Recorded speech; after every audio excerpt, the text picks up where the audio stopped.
And I noticed that there isn't any sort of supervision sort of body or entity that actually sort of supervise these activities. It's actually normal in Indonesia. But you're right. Who is supposed to Oversee, supervise, or manage? Yes, and again, it's seek that understanding. Go to people that know. Go to us. Go to the association, so we can help you, support you on where you want to go as individual, as a company, as institution. So I think it's about get rid of the ignorance and start to be aware of what's going on in terms of climate change and carbon management and the economic side of that.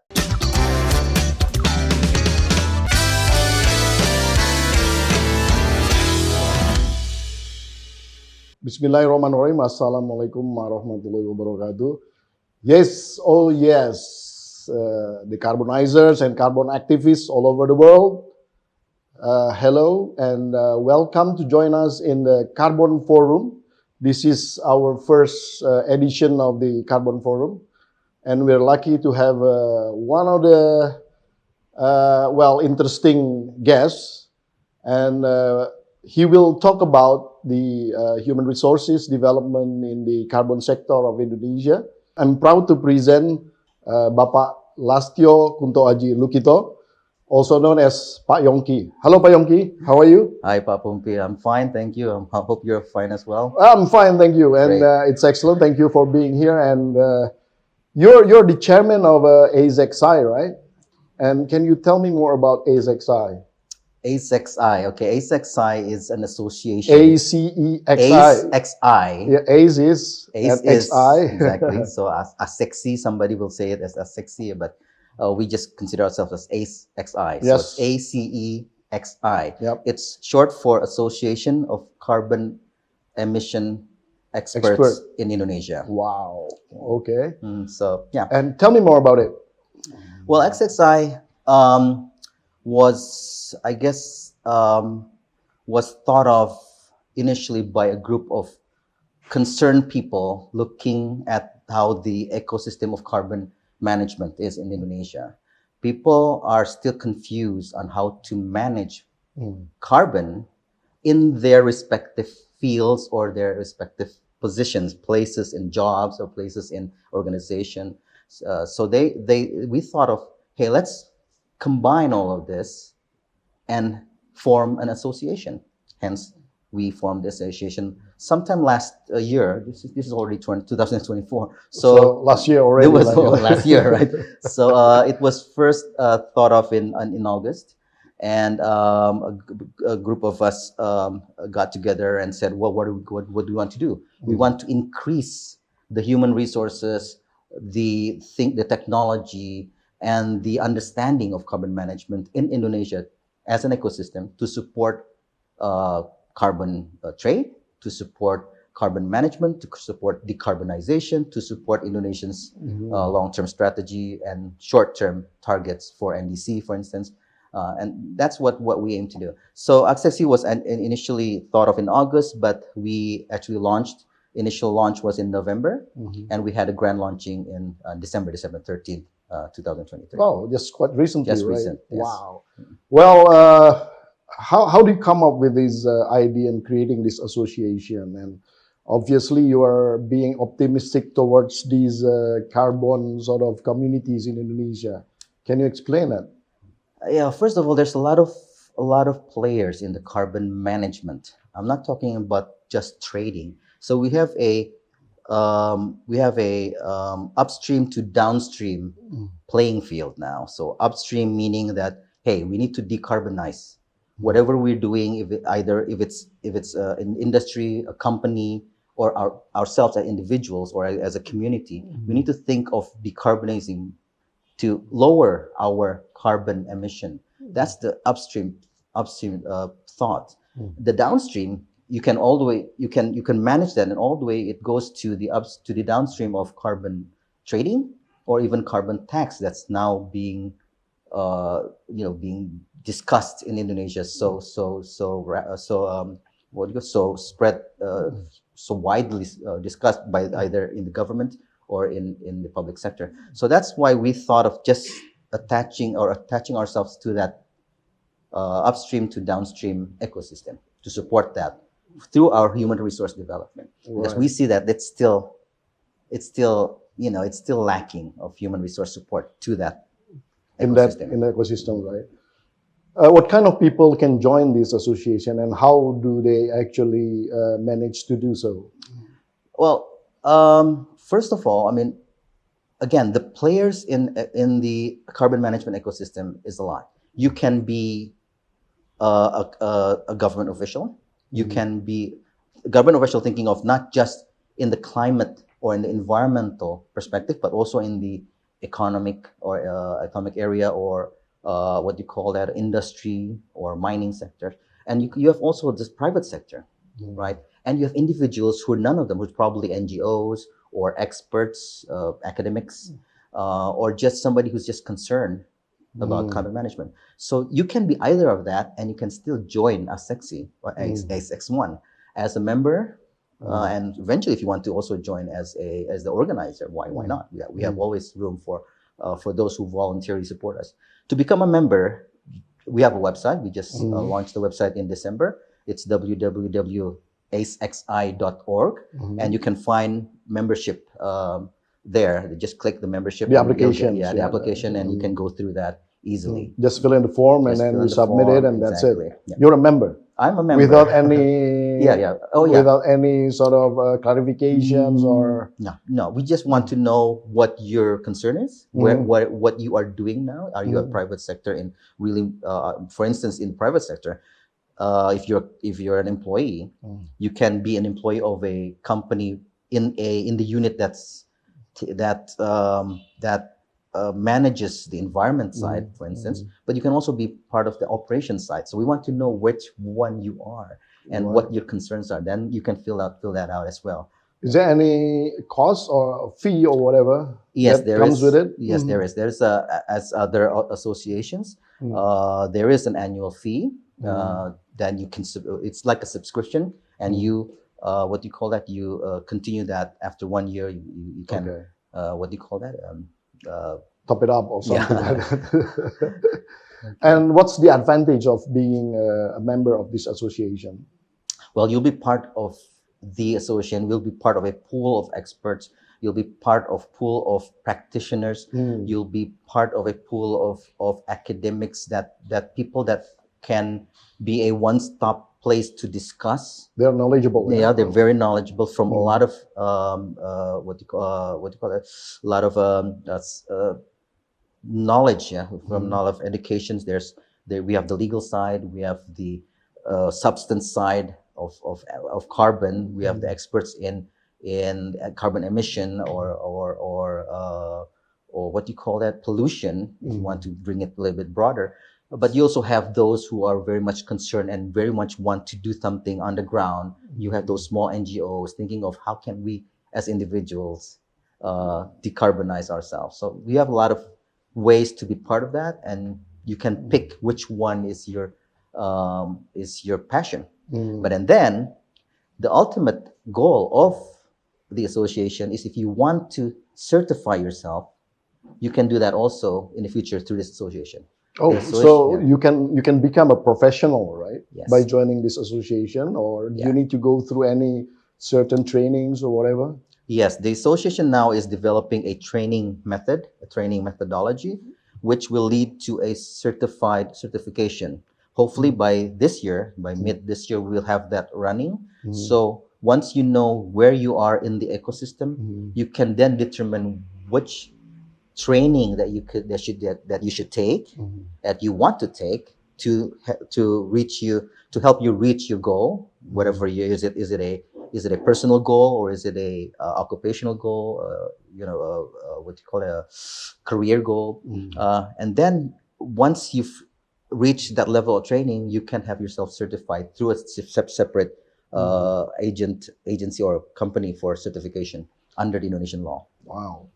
Well, this is what you call it, a non-profit organization, right? Yes, it is. It's an association. How do you earn sort of income and run this operationally?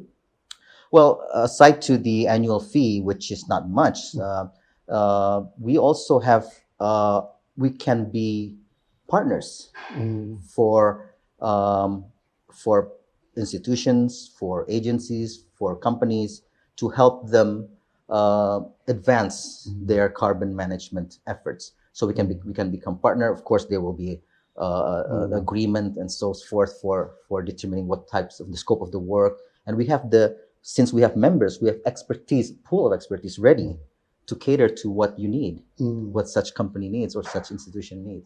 So we can also do that with such a fee, of course. Is there any big sponsors from big companies that actually sponsoring you for this association? Not currently, not in the sense of a strategic. We are strategic partner. We are now approaching many strategic partners, but we have several MOUs already, but we don't have any specific funding channel.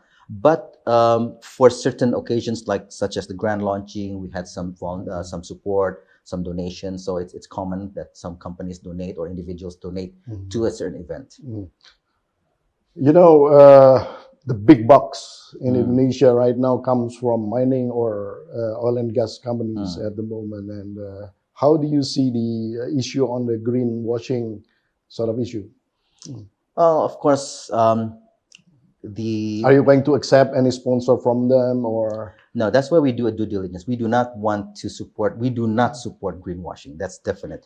That's a like a very principle, very basic principle. It's a final. Exactly. But what we do not want, we do want is to separate what is greenwashing and what is carbon management, right? In that company. So we cannot just put them on a blacklist.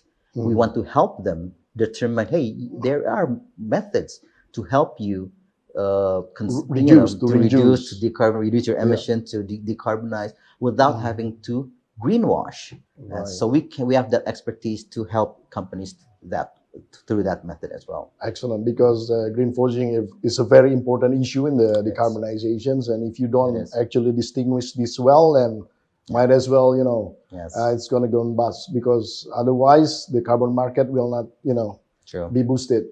Sure. That's anyway. Right. Yeah. What sort of activities in the future that are you planning to sort of accomplish? Definitely, we have several already online. Aside to the trainings, developing or establishing that training center and the separate certification body. That's one of our priority or two of our priority programs for this year at least. But we do have other socialization awareness campaigns and everything. We are now also in discussion with several government agencies, including the office, the presidential office. Wow. That's also already in progress. We're talking to them on how to help the government through the presidential office to support carbon management and carbon trading. How are you going to do that? I mean, like, what sort of thing can you support them in order to sort of harmonizing all these activities? That's actually a good term. Harmonizing. If we're talking about the government, we have to help them harmonize their regulations. Because it's cross-sectoral, it's right? cross-sectoral. It's very difficult to manage. Exactly, and every sector has its scope in carbon management, and each of these often regulate their own sectors, right? So we need harmonization to do that, and the harmonization can be done through the coordinating ministry or through the presidential office. So to support them, right, to accelerate that. But that's one area. That's one side. The other programs that we might have also aside to awareness is also really reaching out, again, getting the members in and reaching out to all the people, to the community, down to the grassroots level, to increase awareness and membership. So that's, again, the three major programs for this year is that. Do you have any level of educations for somebody to actually join the associations? What I'm saying is, can a kid from a sort of junior high school or perhaps elementary school joining this association? Because, well, the name is expert, but if they're interested in joining and try to be one of the profession in the carbon sort of communities, what do you think about it? Yeah. We are thinking that way, of course, but because we see that the most pool of human resources and the understanding of carbon management starts from way young for the young Yeah. people. But we need to Early find education, early right? education. Yes, so but we have to find that separate line where we just educate or socialize or create awareness, and to have them actually be actively engaged in our association. So at now we're seeing high school level is the one that can actually engage, minimum high High school school level, or finish high school?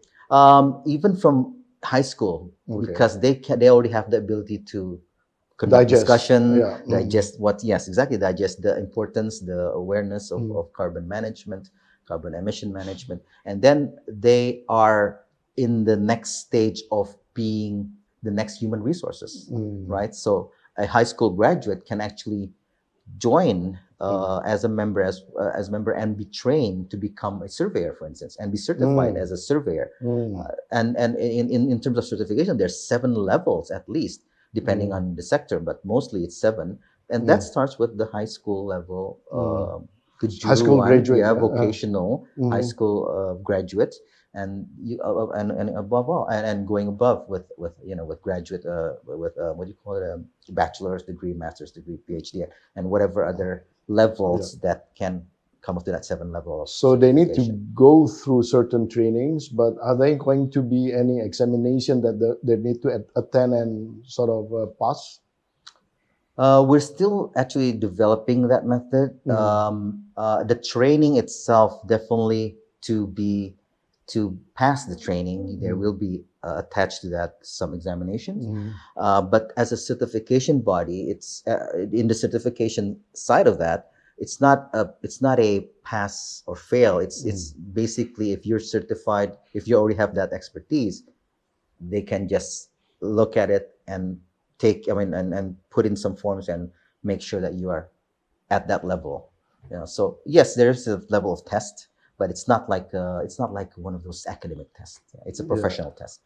So, but you can actually pass, but you can actually not passing also, Yes, right? you can So not you have pass. to earn it, You have to not earn sort it. of get it easily that way, right? True. But if you go through the training process, or you have already that in your work, perhaps you have that level of training or level of experience, then you should easily pass the certification.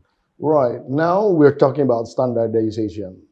This is the issue Yes. where, everybody talks about, especially there are two standardization types. First of all, perhaps related to the human resources itself. But second of all is related to a lot of things related to the carbon credit itself. Yes. Can you sort of elaborate on that? Yeah, because we are focusing mainly on the human resources part, because we are an association of experts. So you can build from any expertise and join us as long as you're managing the carbon emission. So we're focusing on that. So the standardization for that is what I already explained. But you're right. We have to align that to the methodologies and the standards that's being used in Indonesia and in the international setting. That's the challenge, because Indonesia itself is still trying to find that the best standard for Indonesia that can help Indonesia reach their targets and strategies, but also can communicate with the international setting. So we're still waiting for that. Some regulations are still being developed for that, and we're aligned to that, definitely. Are you talking with any international standards at the moment? Yes, actually, I'm part of a working committee with our task force with FERA. We are also exploring or approaching the gold standards from the European side.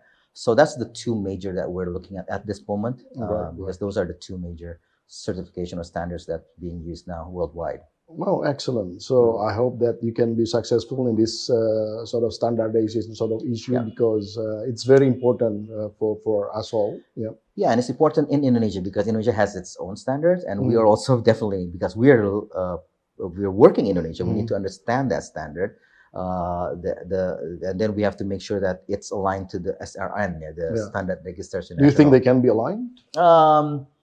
Yeah, they should. I mean, they should have that ability to communicate, to what do you call that, the mutual Mutual recognition. Yeah. I think we have to work hard to reach that, and our association can help actually the government or any parties to reach that, because again we have the pool of experts to help the discussions, the going forward.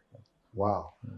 Okay, now we're talking about the economy of carbon. I mean, obviously you are into these activities because you're seeing that the prospect of the economy of carbon is there. How do you perceive that? Yes, the economy of carbon has been, it's not just today, it's been acknowledged worldwide as there is economy in carbon management, in reducing carbon. The economy and that's why Indonesia actually introduced the Perpres, the presidential decree on nilai ekonomi carbon economic value. So that's our basic, in Indonesia, that's our basic reference. But internationally, it's been available since Kyoto Protocol, since Paris Agreements, Article 6. That helps us understand where this economic value of carbon is the international market is taking us. So we're following all of that and making sure that our experts are aligned to that and updated with whatever is developing, progressing in the economic market. And there is economic in carbon management, not just through decarbonization, but through investment, through technology, and also through carbon trading and then carbon tax, right? So those are the main carbon touch points, I guess, economic touch points. How do you see the potentials? Is it big or medium or I don't know. What is your opinion about it? We should first, when you ask that question, we should first look at the sectoral first. If we're talking about just forest and other land use or just forest management, Folu, it's a big market, because just with Folu itself in Indonesia has a big potential for Folu as a carbon trading mechanism. Supply and demand side on that. But don't forget other sectors, energy, and then what do you call it, agriculture, and industrial and production use. Those are also, and also waste. Those are all potential areas or sectors to be managed, to be more effectively managed, so you can get the most economic value from those as well. So now people are still talking about forestry, how we trade from forest, but no, there are other potentials to that, and we're capturing that through our experts as well. Wow.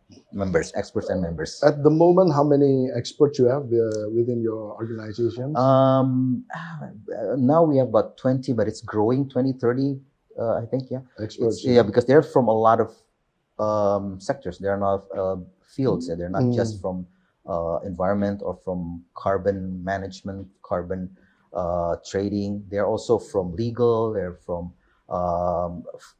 what do you call that? Marine, mangrove, forestry, and industry, energy. So a lot of them. So, and it's growing because we find a lot of experts that want to join us as experts, not necessarily as members, but as experts. I noticed that because this is cross-sectoral and the regulation is kind of scattered within each sectors.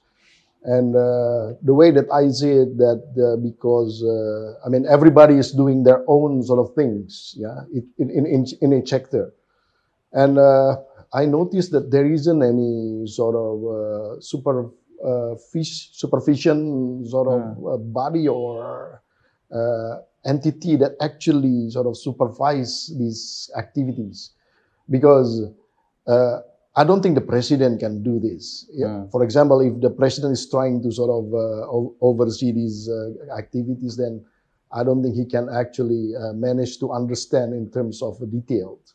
So do you think Indonesia needs some sort of institution that actually in the future manage this kind of activities? I mean, the carbon sort of economy activities. Yeah. Well, first of all, the word scattered, it's actually normative in Indonesia, because each ministry or agency has Mm. already their assigned task, right? Okay. The Minister of Environment and Forestry, for instance, they are responsible for climate change, management of climate change. So everything that is towards climate change is to them, right? So they have to make sure that everything aligns to what they need to register as climate change related issues. Other ministries will do the same, other agencies will do the same. So scattered is actually normal in Indonesia. But you're right. Who is supposed to what do you Well, call it? oversee, supervise, or manage. Yes, and This. again, depends on which not Microsoft, I guess, viewpoint you want, or you know, the glasses, whatever you want to call it. If it's from the economic side, then Ministry of Economic Affairs, coordinating Ministry of Economic Affairs, has to be the coordinating body. It's already there, and they are doing that. Effective or not? Well, that's a different question, right? We need to ask them: are you effective? Yeah, but mind you that there are a lot of things that cannot be covered by a ministry sort of level, because in that activities, like for example, dispute. There are a lot of disputes there whenever it comes to carbon trading or carbon activity deals. Dispute might arise from this kind of situation. Are you going to sort of let this go through the normal courts, or do you think you need a certain rule of courts or anything like that? That's one thing. That's one issue. Second of all is actually the what you call it,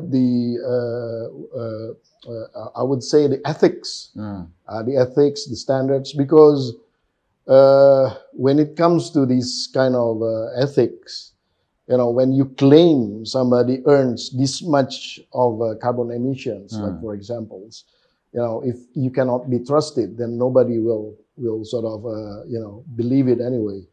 So the way that I see it, I think there should be some institution, or maybe your organizations can play in that sort of role. Are you going to see it in that sort of angle? Yeah, well, from our organization's point of view, we see that is a need. We understand that that's a need for somebody to organize that. But again, it depends on whose interest is that. Is it the private sector interest? Is it the government's interest? Because government has their interest to pursue targets, the NDCs and everything. Companies have targets as well, as the ESG target, right, as part of the environmental and social governance target. So if you have that one body, then it has to cover everything, and that's a big task. So from our perspective, we don't see that's our role in the near future. But perhaps when it does, then we can build our organization to play that role. Yes, definitely. But now things are still scattered, too much, and still dynamic, that even having that body might not be effective at this point. So maybe down the road, in 2-3 years, 2 years perhaps, yes, we might need, after all the regulations has been set. I think that's a good. There should be somebody that needs to regulate, but it has to cover everything.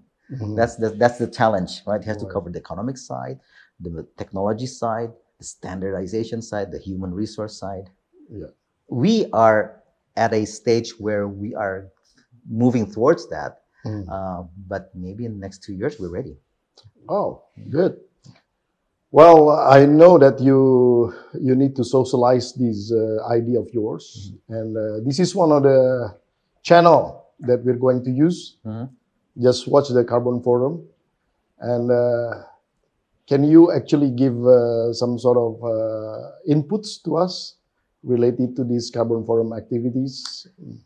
Well, this is a very good, as you said, this is the first series, right? The first of so many series to be in the future, right? And so I'm definitely... That's why you are here. Yeah, I'm happy to be here. Thank you for having me here. I mean, having the solution here. So this is great. And again, we have a pool of experts. So please, I mean, whatever So the you issue can is, you can yeah, let us I invite can, them, and then yes, please invite us, and we can provide you delve the into best, the necessary means exactly. related to carbons, right? Depending Thank on you very what your much. Thank theme you is, very much. depending on Yeah. what you want your theme to be at that session. Thank you very much. Well, we have been talking at least about 30 minutes now, and I think it should be the end of our conversation for today. Mhm. But definitely, we're going to invite you again. And thank you very much for being here. Thank you. Can you give us a closing statement for this Carbon Forum? Yeah, I mean, well, it's about understanding. It's about, if you don't understand what carbon management, carbon emission management is, then seek that understanding. Go to people that know. Go to us. Go to the association, so we can help you, support you on where you want to go as individual, as a company, as institution. So I think it's about get rid of the ignorance and start to be aware of what's going on in terms of climate change and carbon management and the economic side of that. Amazing, extraordinary. Thank you very much, Payongki. Thank you. Well, Decarbonization, wherever you are, and we've been talking for about 30 minutes related to the human resources development ideas from AZXI, Association of Carbon Emission Experts of Indonesia. And that was Bapak Lastyo Kuntoaji Lukito, or known also as Pak Yongki. And thank you very much, Pak Yongki. And that's all for now. And please join us again in the next session of Carbon Forum. And we'll talk more about how carbon is going to be the next economy of Indonesia. Thank you. Wassalamualaikum warahmatullahi wabarakatuh.